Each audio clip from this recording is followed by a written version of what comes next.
C'est comme si j'en savais moins vous causer. Justement, On avait... J'ai dit, les deux là de chez Il faut couper la partie là. je coupe pas, ça rester. Coucou mes amours, j'espère que vous allez bien. Moi ça va. Je suis aujourd'hui avec mes deux petites sœurs. Elle c'est Uriel et elle c'est Palone, la plus bondite. Coucou. Nous sommes là aujourd'hui pour vous expliquer une histoire. J'ai dit, ça nous a traumatisé de notre enfance. Elle n'était pas encore née. Oui, mais je connais toi à Z. A à Z. On commence? C'est elle qui était un peu grande, donc elle a vu un peu ce qui s'est passé. C'est l'histoire de la sorcière. Après le générique, nous allons vous expliquer ce qui s'est passé. Générique!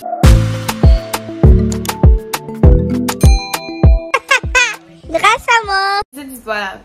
Cette histoire-là, c'est une vraie histoire. En tout cas. C'est une vraie histoire. C'est-à-dire que il y a des gens ici qui ne vont pas croire, hein. Mais ça existe. Au bled d'Ano, il y a tellement de choses. sorcellerie. On commence l'histoire.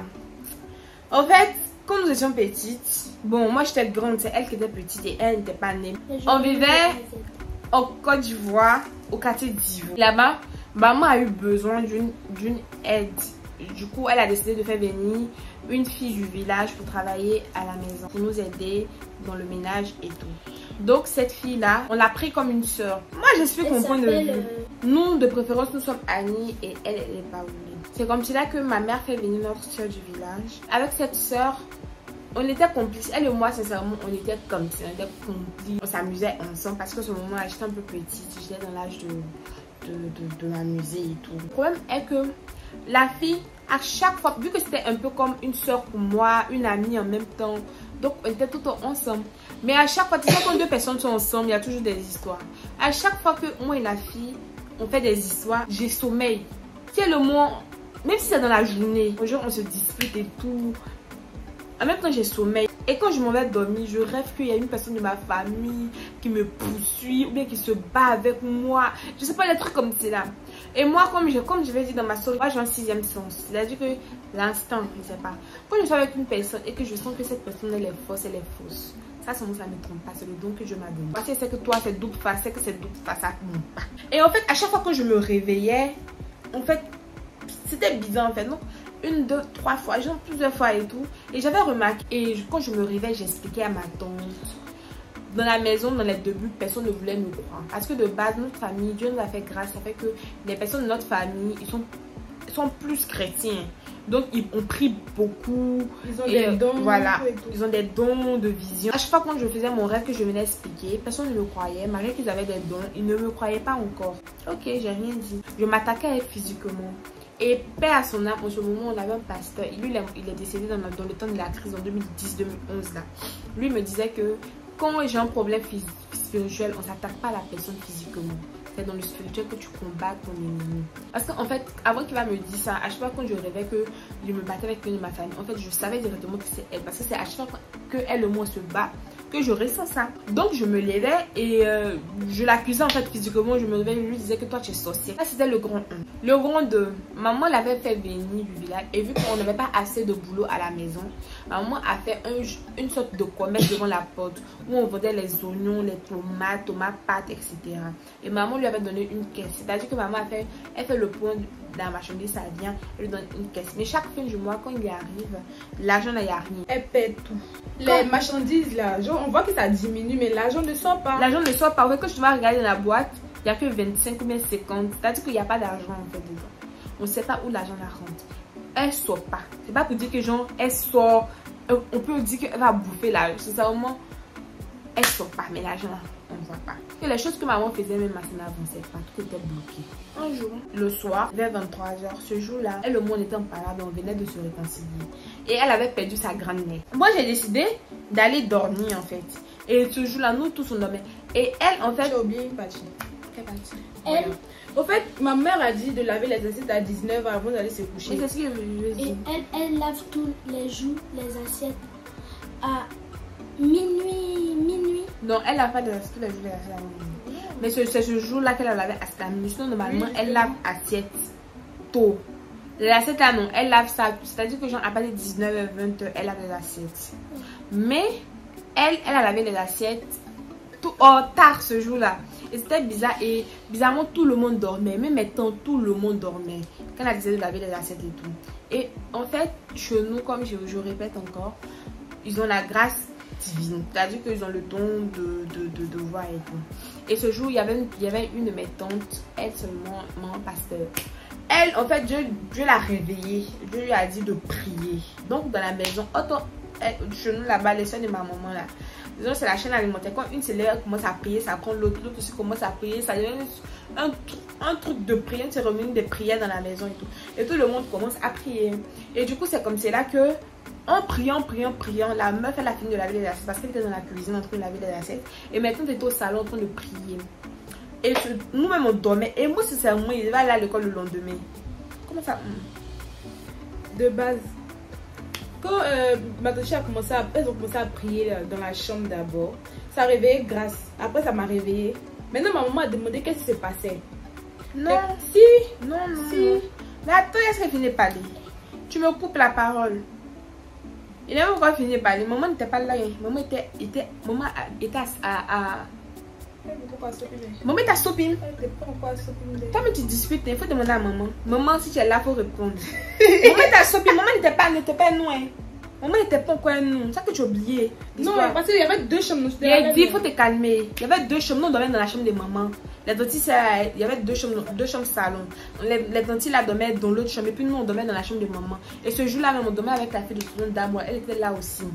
Maman était à Sopine. Et puis nous, on est au quartier d'Ivo.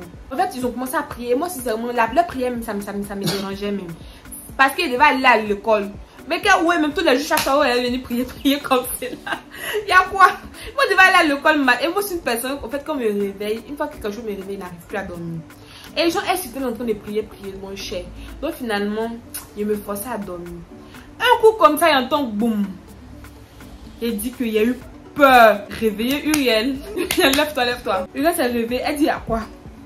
Parce qu'une chose, la petite qu'elle a là, c'est la plus courageuse de nous deux. Nous sommes des peureuses, mais Uriel là, elle n'a pas peur de quelque chose. On sort de la maison, on retrouve notre soeur là, qui vient du village par terre. Donc on n'a pas compris et nous on demande des explications.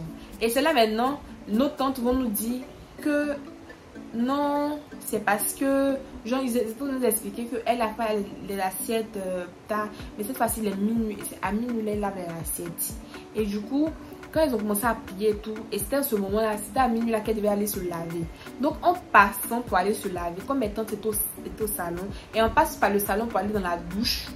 En passant pour aller se laver, genre la prière de mes tantes là l'ont giflé. Du coup, c'est comme ça qu'elle est tombée. Et quand elle est tombée sur le toit. C'est-à-dire qu'elle-même, elle était là, mais son esprit n'était pas là.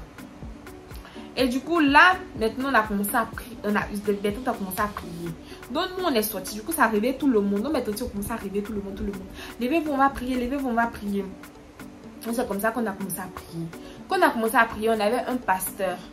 Le pasteur là, c'était une église en face de nous là. Il est venu aider à prier. Ils disent ils vont faire la délivrance. Donc c'est comme cela que le pasteur il est venu. On a prié. Tu as sauté une partie. Il n'a pas encore sauté. Je suis tout raconté. La partie où elle était au salon. Quand elle est tombée, on lui a jeté sa sauce au salon. Mais oui, attends d'abord. Elle s'est levée. Parce qu'en fait, elle n'avait plus cette voix qu'elle avait là. C'est comme si c'était un esprit qui la possédait et tout. C'était des films d'horreur vis-à-vis. Quand elle s'est levée, qu'ils ont prié, elle est tombée, je tombe, boum, ça arrivait tout le quartier, tout le monde est sorti pour venir devant notre porte. Là maintenant, ils ont appelé maman parce que maman n'était pas à la maison. Maman était dans une autre maison. Dans la maison de mon papa en fait. Elle était là-bas et tout. Et du coup, c'est comme cela que ma maman, elle est venue. On n'a pas dormi ce jour, on n'a pas dormi à la maison. On a dormi dans la maison de mon papa. Parce que c'était un film d'horreur digne de l'eau. Non, quand tu es curieux, c'est pas bon. Moi, je voulais à tout prix voir ce qui s'est passé. On avait envoyé une mission. Et que sa mission, c'était de ralentir les projets de ma maman. Était de s'emparer du bien de ma maman. Genre, d'être beaucoup de trucs. Donc, elle s'attaquait à nous, ses enfants. Donc, elle a fait certaines choses en sorcellerie qu'on a brisé ce jour-là. Et voilà. Et il a mangé beaucoup de personnes. Moi, spirituel, je faisais ça. Mais nous, on dit que la vérité dans le truc, on dit que... On dit ils vont couper toujours comme ça.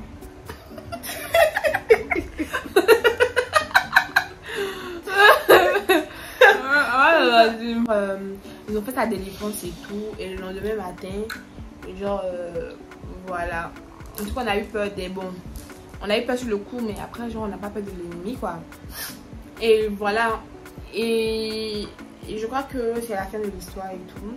Et voilà, c'est comme si là, oui, c'est fini. Parce qu'après, genre, je sais pas si vous allez me demander qu'est-ce qui est devenu la fille et tout.